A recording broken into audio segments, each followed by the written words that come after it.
Hey, Grampian Nation, at the Grampian, we love those folks who give more than they take. You're going to meet one right around the corner. Stand by for Timothy Tucker. In 2013, I coined the name Grampian, and I gave it to your host, Jim Tracy. Grampian Nation, welcome back, and help me welcome Timothy Tucker. He's a man on a mission. He's a chef extraordinaire. He is the director of the Salvation Army Culinary Training Academy in San Francisco, California. He likes to spend his winters in California and his summers someplace a little bit different, but we're going to talk about that. Private chef, author, publisher, Timothy Tucker. Welcome to the Grampian, man. It's good to have you. Thank you, Jim. It's a pleasure to be here. Excited. All right. All right. So you just went back to California after spending a summer as an executive chef on the East Coast, right? New Hampshire. New Meredith, Hampshire. New Hampshire, on an island called 3 Mile Island. Oh, wow. So 3 Mile Island's got a couple versions of that. I bet you've heard that before, huh? Yeah. Yeah. This one's a 125-year-old camp slash kind of resorty vibe. I've been doing it for 15 plus years. Oh, wow. That's a great gig. Yeah. Really enjoy it. Okay. So you graduated from the Sullivan You're right. lip problem. Sullivan University in Louisville, Kentucky. Did I get that right? Louisville? Louisville, yep. Louisville, Kentucky. And you have a degree in the culinary arts. What drew you in to becoming a chef? Yeah. So, I have a degree in culinary arts. I've only cooked for a living. When I was 15, I was a bad paper boy. Quickly realized that wasn't for me. I was also not a very good basketball player in high school. So, I was also an altar boy, for a Catholic church at St. John's in Sherman, Illinois, a very small town. And, when I was 15, the priest was like, I really need someone to work my bingo hall. So I was actually working at a bingo hall, cooking concession food at 15 years old. So burgers and hot dogs? Yeah. Well, yeah, exactly. Nacho cheese and all the hits, the rotisserie hot dogs and all of that stuff. And but even at 15, there was the chef who was a really great guy. Unfortunately, on Friday night, he would watch Friday night fights and would get drunk and wouldn't come in the next day. So here I was, 15, 16-year-old, running a bingo hall. And even then, that's when one day I told him, I'm like, I'm going to do this for a living. I'm going to become a chef. And he was like, oh, he was so disappointed. He's like, oh my gosh, why would you do that? The world is in front of you. You could do so many other things. Like, why would you want to cook? And I'm like, this is what I want to do. Right on. That is kind of a gift when you know that young and you're convinced that becomes a calling rather than just a job, doesn't it? Yeah. I mean, I feel lucky, but it's also lucky in a way that I've always had my legs. I've always had my arms, it's natural to me. So I realized talking to other people how special it is. When I went to college, my grandfather was like, we want you to have a well-rounded education because you're going to do a lot of different things in your life. And so to this point, that's not true. It's been culinary all the way. All right. That has also taken you all over the world. And looking at your resume in places like that, here I'm going to pick up for the audience: Dallas, Seattle, Louisville, Miami, Boston, New Hampshire, and now California. Did I miss any? I think that's it. Yeah. Okay. Yeah. So you decided that you're going to become a culinary chef, and which is different in many respects than just food prep, because you're learning to manage not only food but people and staffs, et cetera, et cetera, et cetera, aren't you? Yeah. Absolutely. Yeah, and when you go to culinary school, you don't really know what you're going to do, right?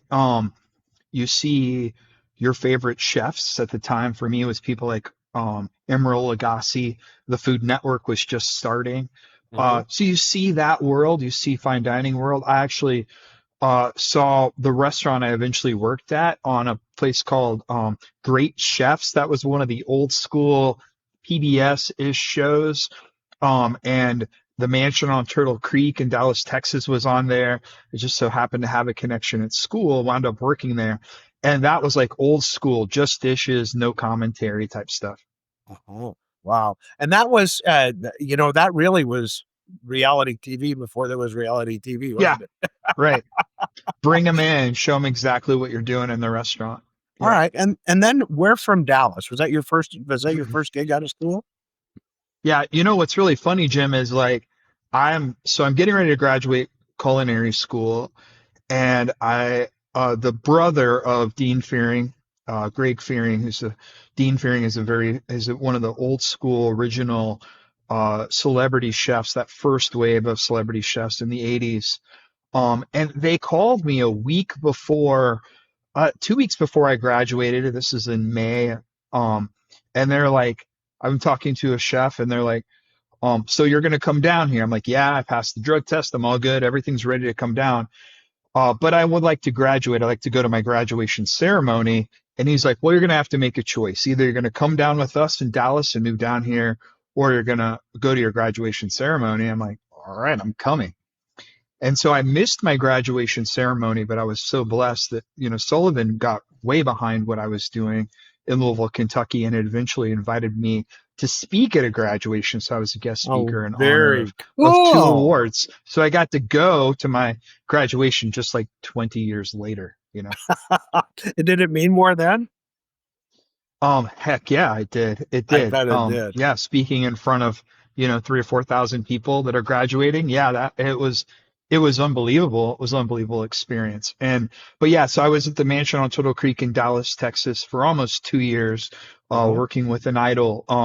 And after that, then I think you referenced, maybe of the Painted Table in Seattle, I Washington. do. Yeah. I worked with Tim Kelly, who was the year before that I got there. He was nominated for James Beard Northwest Chef of the Year. Uh-huh. Got to spend a year working in his kitchen, learning Pacific Rim food.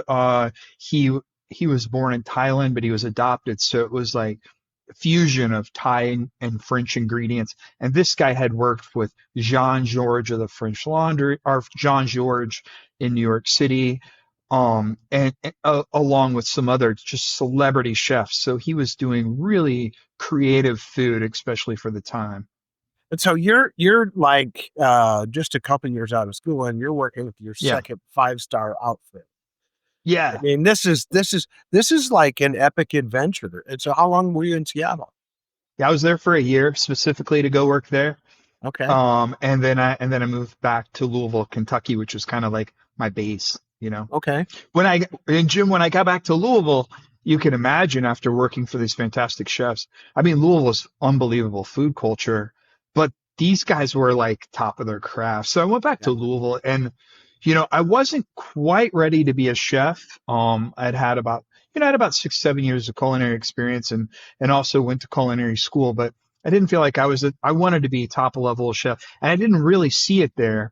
I was kind of an awkward position. There were great places, but nothing exactly where I fit. So I actually Mhm. went to work product development, believe it or not, where I took my first chef job was product development, where I was developing recipes for like Chili's and Applebee's or like Wendy's. They actually helped Okay. develop Wendy's chili All in a right. little plant by myself with an assistant, of which then we get handed off into a giant plant where 10,000 bowls of chili would be made, put in bags, and sent off.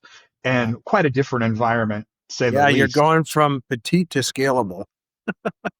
And you know what I learned? We talk about it now. This was 20 years ago. It was a little bit different culture. Was all the chemicals that were being put in food. I didn't know any of Mm. that. And so, as a chef working at the mansion, I knew annatto, I knew peppers, I knew all the spices that we were putting into stuff, but I didn't realize the colorings and the flavorings and the additives and Mhm. I didn't even really know what MSG was. So all of a sudden now, when you're processing food, you're using all these flavors and colors and chemicals to enhance your food. So that was a crazy learning curve for me. Yeah.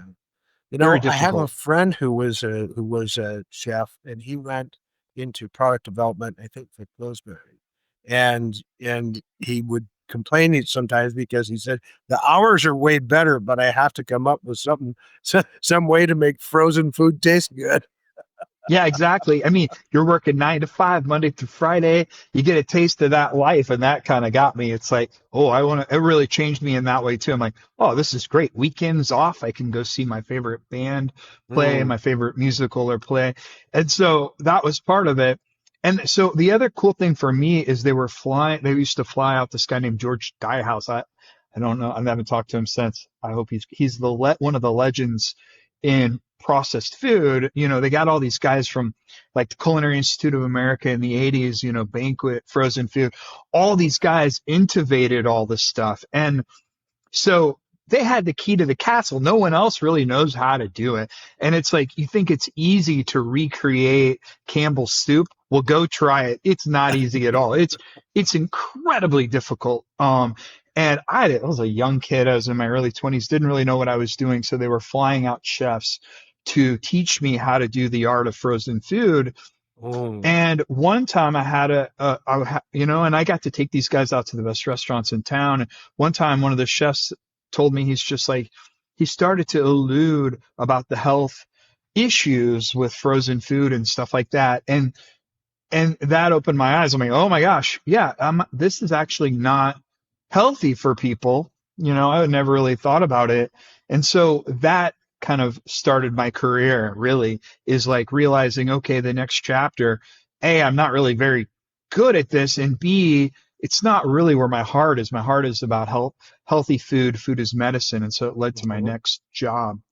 Yeah, you brought that up. I saw it on your website, and it really intrigued me because food is medicine. I have a wife who is really sensitive to gluten, especially, Yeah, I mean, not when we're in Europe, but when we're at home in the States, bread and pasta are a no-no, but unless we can get pasta and bread from Europe where there's less right. additives, I guess.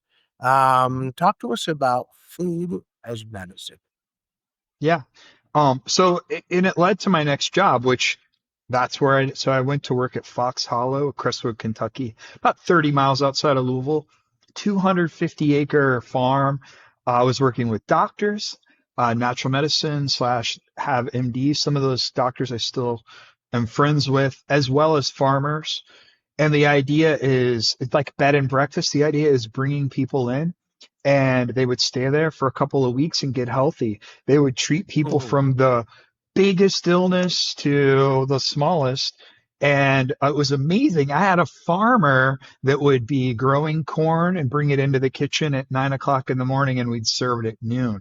Food is medicine, the idea of healthy food. And of course, gluten free and all the stuff that you're talking about. I've dived into that stuff deeply. And isn't it amazing that when you don't give your wife gluten, she's healthy?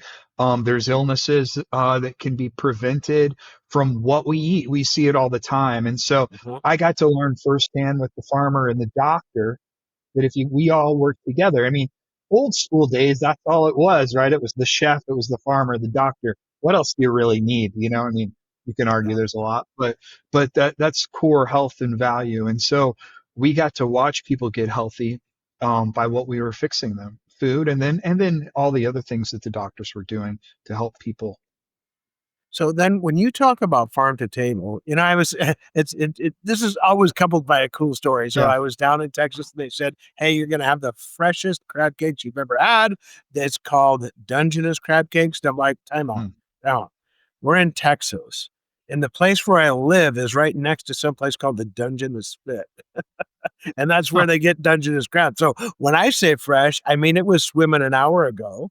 And when you say fresh, you mean it was processed a couple of days ago, spent a day on an airplane or a FedEx box, and then you made it, and so it's 5 days old. So the concept Yeah. that we have of fresh Yeah. food isn't accurate, is it? Yeah, that's a really good point. I think there's and this is probably stuff you already know, but obviously you've got organic, you've got the way things are grown, Mhm. the way things are treated. And for me, my food has always been from scratch. It's like, and there's so many misconceptions, right? I've had people look at my badge at the Salvation Army and they're like, well, you must be the expert in processed food. And honestly, like I've spent my whole career revolting against processed food and teaching people the value of eating healthy. And so, yeah, exactly. I'm in San Francisco. What an amazing food culture we have. We have everything growing right now. Right now, the figs are so good. The plums are so amazing. The peaches are so great right now. And yeah, you go to the farmer's market, which I do every week, and you grab that stuff. And the peach, you remember like in Seattle at Pike's Place, they have the oh my God peaches where you bite into them and things are just pouring Running off of all your over the mouth. place. Yeah. You're drenched with sweat of a peach. And so of course that is fresh. And so there's a couple different, there's the way things are raised, the way things are grown, and then also, how old it is, obviously. And as cooks, we say we're only as good as our ingredients, right? Hmm. Hmm. So, what drew you to say? I mean, I've kind of skipped over Miami and Boston, so let's touch on those first. How did you get to Miami? Well, they're all coming. Okay. But my next step was actually Louisville, Kentucky. So, after this Crestwood stint, at Fox Hollow, learning under Dr. Wong is still one of my favorite doctors that, really treats people. He's an LA doctor right now. You just look at his face. He's like, he looks like a young man. And, so it's amazing what happens when people take care of themselves and take Yeah. care of other people and do the right thing. But my next job, I went back to my culinary school, Sullivan, who always has amazing job placement. And I'm like, all right, I'm ready for my next step. And they're like, well, this is a weird one. Like, what about go working in a homeless shelter? I'm like, yeah, you're right. That's strange. Why? I don't know why, nothing in my career links Yeah. me to that in any possible way. But I was curious. So I went and I interviewed to work at the Salvation Army homeless shelter, feeding 400 people a day. And they Mm. were like, when I got there, they were like, well, the director was like, here's what I want you to do. I want you to put on a hoodie and I want you to go through the line and see what the people are eating. Cause I'm not happy with it. And I wonder if there's something, cause they reached out to the university to have their first ever chef. And I mean, this is a $25,000 a year position. Granted it was a while ago and it was in Louisville, not a high market. But so I went through the line and I got like a stale clam chowder and a stale biscuit. And I'm like, wow, and I'm around the environment and I'm like, holy smokes, like this is something, this is interesting. And then I went back into the kitchen, where they had all this fresh produce and stuff in the walk-in, but it was all rotting. So it was being given to Mm. them, but you have to have people who have the ability to cook, right? It's like, there's so many elements to homelessness. There's so many elements to healthy eating. Part of it is like you can give somebody a healthy food, but then they have to understand how to cook it. So that's what I Yeah. did. I took the job. I taught people how to cook from scratch and how to cook healthy. The director, Theodore Dews, magical person, is now the director of one of the largest homeless shelters in Bakersfield. A dear friend of mine was the Mhm. director at the time. And he said, so I did a newspaper article right when I got there because they were curious as young people were doing the right thing, doing good work. Yeah. And so in that article, my director, imagine your boss saying, we'll have a culinary program in 6 months, and only having one conversation with your boss before that, you're like reading it and you're like, holy smokes, like this guy is for real. And so Yeah. so it's like, wow, this guy's serious. So I really have to develop a culinary program. The first Salvation Army culinary program I was associated with was August of 2005, 20 years ago. And we did it the Wow. same month that we said we were going to do in the newspaper article. and it just became a smash, Jim. It was just like we were doing healthy food. We were teaching people in the homeless shelter how to cook healthy, but we did this 10-week culinary program that really just took off. We were getting fresh food. We were working with farmers markets. We were growing Oh, food. We had changed the whole culture. We turned a homeless shelter into a foodie culture, and we were serving fresh, fantastic food every day. And we got a lot of great attention for it. yeah. And how was it received by the people you were actually serving? The people At, who went from stale clam chowder to at first, it was a meal. disaster. Like I was being linked to being the director's nephew, and that which wasn't true. I had tires slashed. Seriously, Oh I had a gun, no. a gun pulled out on me. What are you Oh my doing to gosh. us? What are you Oh my doing to God. us? Like, I think it was a gun. I don't know. It was a distant. It wasn't quite as traumatic as it seemed. The guy had something in his pocket, but Okay. the whole thing, why were they upset? I was changing their culture. I looked different than they did, a lot of them. And I think they didn't really know where I was coming from. And the things I was doing was I was putting organic milk on the table, but this is like 2005 in Louisville, Kentucky. Nobody knew what organic milk was. And so I'd have people coming up to me saying that organic milk was making their stomach hurt, Yeah. all kinds of stuff. And it was just really just this, because I was bringing this newness to the Oh, environment. They thought I was a vegetarian. I wasn't a vegetarian. We weren't serving vegetarian food. But it was just because of all of this newness. change. It didn't last long. And I also had to learn how to communicate in the environment. If you've ever watched The Bear or any high level culinary show, you probably know that that's a high stress, high level environment. All my mentors, although I had great ones most of them were really loving and sweet. It's a high level environment, and I had to learn how to communicate to the Uh-huh. population. I needed how to lead with compassion and love. And once I did that, it took me about in truth, probably a year, but I thought I had it in about 6 months. Um, then things really started to come together. Yeah. So in essence, you have to ratchet down your intensity from a Yeah. level. Quality must be perfect. Speed must be there, et cetera, et cetera, et cetera. Everybody's got to go out at the same time and hot. To now, it's like it's going to go to a serving line, But and Jim, it'll. here's the crazy thing is I never stopped approaching food the way that I did with fine dining, and I still haven't. And Oh, I don't think a lot of people realize that from the outside. When we do mm, videos, when we bring people in, that's when people really get it. It's like we serve food at a very high level, and it's like when you make food, like if you were to make, I don't know do you cook food I yourself? do, I do. So like Not when you like cook you do, something, but well, great food is great food though, right? And when you yeah. cook something for a loved one, they really appreciate it. They respond to that.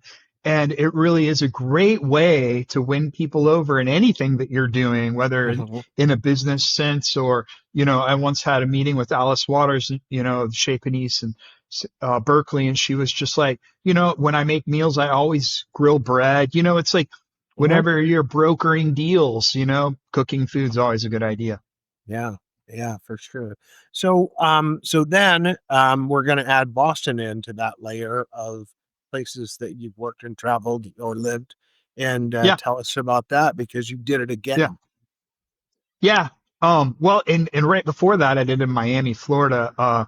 The director of the Miami Culinary Institute is a Mhm. graduate of Sullivan. He is a huge fan. He's the president of the ACF in Louisville. And when he started the Miami Culinary Institute in Miami, downtown Miami for Miami-Dade College, he's like, I want your program and I want to bring it to Miami. And so we partnered with Miami-Dade College and we started that program. And there, the culture was cool because working with a lot of international students and working Oh, with an amazing school garden that was growing papayas and coconuts and allspice and just oh crazy wow. stuff. And we had one of the best gardens. I couldn't get out of there. And so I spent almost 2 years helping develop and create that culinary program for Miami-Dade College, and it's still going. All of these programs are still going and still going strong. And then from there, the Salvation Army brought me back. I had given them all my information. Are you familiar with what the Kroc Center is? I'm not. So the Kroc Center, are you familiar with Ray Kroc, Joan Yes. Kroc? Yes. Yeah. So, Ray Kroc of obviously, McDonald's fame, yeah. So obviously, the Ray Golden Kroc Arches. started Yeah. McDonald's. When Joan Kroc died, she donated her all of her money. I don't know if you know this, but obviously she had a lot of it, and she donated it all. And what a courageous thing to do, right? And what an impactful thing to do. She created the Kroc Center. She worked with the Salvation Army from San Diego, and they have one of the flagship ones. These are these great. You got to check one out, Jim. These are these crazy, amazing, beautiful, high dollar facilities that are multifunctional. They have the story is like when they asked her what she wanted, they were like, well, do you want an auditorium? Do you want a gym? Do you want a pool? Do you want, education? And she's like, yes, I want all of it. And so these are like city block buildings. Oh wow. There's over 20 of them in the United States. And the one in Boston, I got to tour it when it was being developed. I gave them all the stuff to do the culinary program in 2009. And then in Hmm. 2014, they called me up and they're like, we're ready. We need you. We want you to come do this thing. And I looked at that kitchen with combi ovens and unbelievable, beautiful building. And I'm like, well, of course I'm going to come. And so I spent 8 years helping and develop and met my wife there, uh, creating the culinary program for the Boston Croc. All right. And then something then drew you to California. Yeah. And it had to have been the Um, Salvation Army again yeah. and the So weather. in 2022, I once got a call, this time from Salvation Army, from our divisional high up headquarters in San Francisco. We're Oh, developing a new program called The Way Out. Obviously, we're tackling a major homelessness issue here, and okay. we're going to be the leaders in figuring this thing out. And so The Way Out was created, which is a three-part initiative. It's both helping with homelessness by the recovery. So it's provides drug and alcohol treatment program where Hmm. people can enroll in for free. And then Right. after that, it provides housing for them for free. And then once they start working, it helps provide housing at minimum to no cost. And then the third step is what I do, which is workforce training. So Uh, they're like, you're going to be the workforce training develop. You're going to be the director for the Salvation Army's culinary training program. And so that's what mhm. brought me here in 2022. And so you are crafting, if I look at the steps, you're crafting perhaps a homeless, drug addicted person who has just a ton of history. A lot of times they've already alienated their family. And so there's literally nothing left.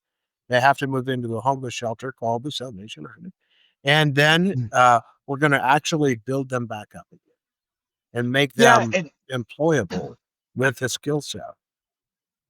there's a lot of people out there and the thing is, even with my students, and just so you know, Jim, all these culinary programs like homeless shelter, that was a population.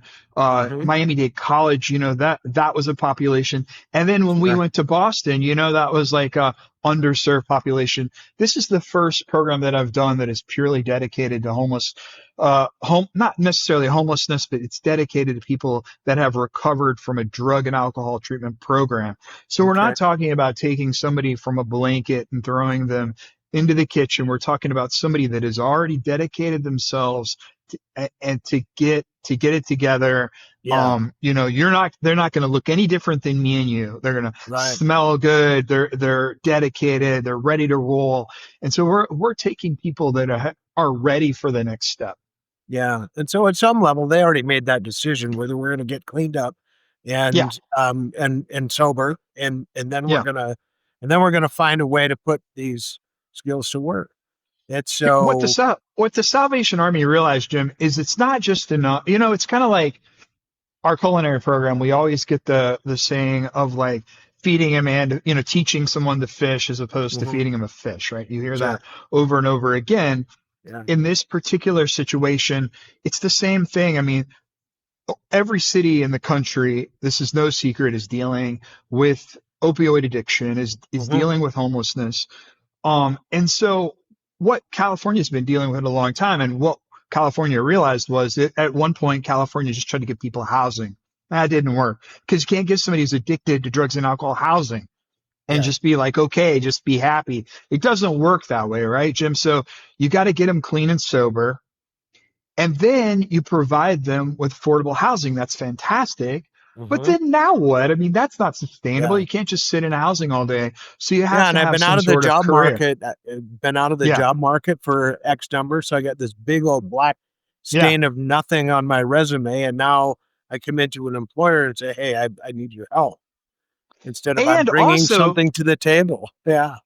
what also comes along with that sometimes is records, right? So Mhm. now if you have a record, if you have a felony, if you have something, now what do? It's like Mm. I'm clean, I'm sober, I'm mentally together. I've got this. Give me the chance, right? And so one of the cool things about the culinary industry is that better or worse, restaurants don't typically do background checks and are pretty lenient when it comes to those things. Also, what I've learned is San Francisco in general, we have a lot of rules to protect people and to help people get back on their feet. And I think it's justified, and I think it's the right thing to do. You Mhm. want people, you gotta forgive people, right? The Yeah. Salvation Army is about, we're in the second chance business, and you got to forgive people, right? And you got to forgive yourself. It's kind of the secret to life, right? It's like Yeah. all that crap that happened, you got to be able to put that away every day, all those busy thoughts in your head, and move forward and be able to succeed today. All right. So now you're training people to actually become productive members of society and contributors. What has your experience been? Tell us about some of the victories that you've experienced Oh my and gosh. watched It, as this. I guess so I this, don't want to call it magic, but as this miracle happens. it feels like magic. It feels like miracles a lot of times. This is a 20-year journey for me, and so that includes 20 years of stories. Obviously, the high I get right now from the program is the current stories that I think about, and so um, even right now, we're getting ready, our territory is getting ready to do a mini documentary on a student that is an executive sous chef at a place called Cavagna, which is a very high level restaurant, a fine dining restaurant across the street from Giant Stadium in downtown. He's a sous chef.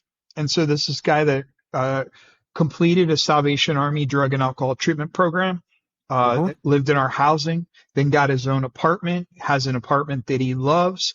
Also, and you see this a lot with the Salvation Army, people who've graduated treatment programs, they typically don't ever forget about the Salvation Army, and they just always want to give back. You've got a lot of goodwill, and this carries on Salvation Army for a long time, where people realize that the Salvation Army has changed their life through drugs and alcohol treatment, and they just always want to give back. And this guy does it by also, even though he's well more qualified, also works for a Salvation Army treatment program as well as an executive sous chef.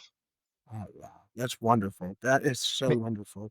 Makes good money, lives in a good apartment, he told me recently that he saved $40,000 to start to create his own business, Wow. and just a passionate, awesome person. These guys come back, they teach classes.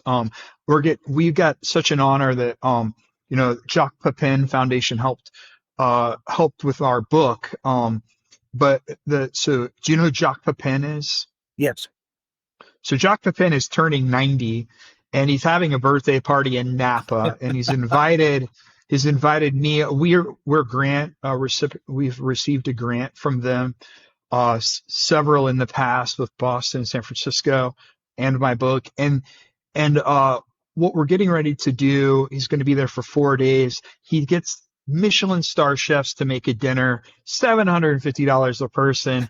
I get the blessing to be part of that. And then my student is going to be making one of several birthday cakes. I have a student who works at Juniper. His name is Jeff at a high-end bakery, and he's going to be helping make a cake for that as well. Isn't that cool? So, you are taking people and you're helping them develop skills.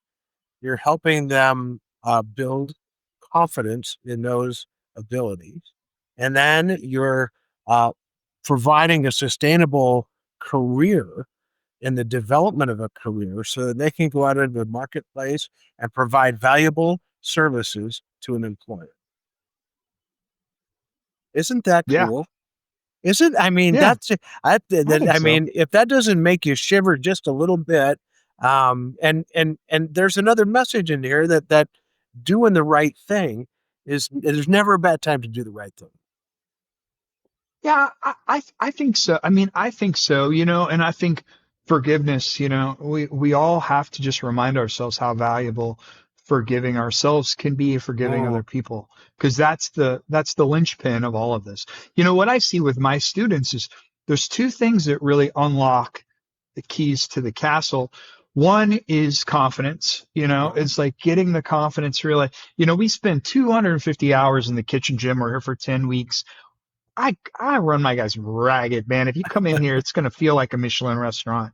When it comes to just how hard people are working, and what I find is the more you challenge people, the more they give you. And so yeah, I challenge them, I test them, physically test them. We do book tests. I push these guys so hard, ridiculously hard, and they're not getting paid. They're learning. We mhm, give them 10 certifications while they're here. So we invest in them heavily. But once that confidence light comes on of like, oh, I got this, I can do this. That's the first thing. And then the second thing is we're developing teams. You see behind me, we start teams between 10 and mhm, 14, between 14 and 20 these days students. And once they start taking care of each other, Jim, that's like when the magic starts happening. It's team building, right? So it's like just like any restaurant or any team, once people start taking care of each other, I've had students pick each other up to get each other to class. But even the little things like, picking up the ball when somebody needs a little something, yeah. washing the dish when they can't, like all those little things, man. Once that starts happening, magic happens. Yeah, and I bet you've seen some of these stories over your long career in helping the less fortunate. I'm going to say, um, or helping people who've made really terrible choices, Yeah. which is kind of the same thing. But I bet you've seen some restoration of families too, haven't you? Of families. Of families where families are restored based upon Oh my gosh. getting Yeah. clean and getting work Holy and smokes. et cetera, Yeah. et cetera, et cetera. Yeah, because when you get your life back together, all of a sudden, when they call you up and you got things going for you. And that's one of the things that this program really does is it's like, it's getting the ball rolling. It's like, oh, you're doing this thing. And then you're getting certifications. When my students go interview for a job, they've got, somebody said like, does it help to have certifications? I'm like, well, imagine Wow. laying down 10 certifications, SurSafe, food handler, manager, all this stuff, choke save, and we're talking about allergies, having all these certifications as opposed to not. Of course, it helps. And once, just like they always say, getting a job makes it easier to get another job, right? So Yeah. obviously having a job is going to make it easier to connect with your family, going to be easier to have more respect for your loved ones. So it's like it's getting the ball rolling and hopefully starts the momentum.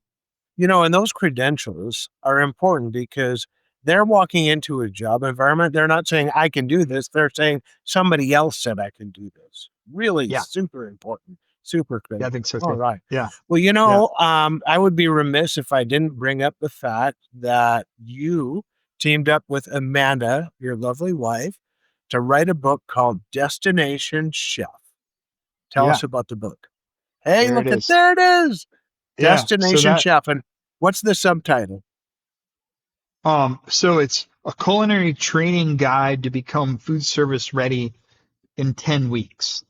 Wow. And so that's how long our program is. So this is the textbook used in 5 different programs in the United States for learning how to cook. And the reason why we created it, Jim, is it's not that there's not textbooks. Obviously, Mhm. I had one when I went to culinary school. I've got them behind me, and if I pulled one out right now, you would see it's 1,400 pages. We're a 250-hour program that goes for 10 weeks, and it is unrealistic to say that our students are going to be able to cover 1,400 pages. To be honest, it's kind of unrealistic to say a culinary school is going to cover 1,400 pages without a deep effort of the student. We always say you get out of it what you put into it.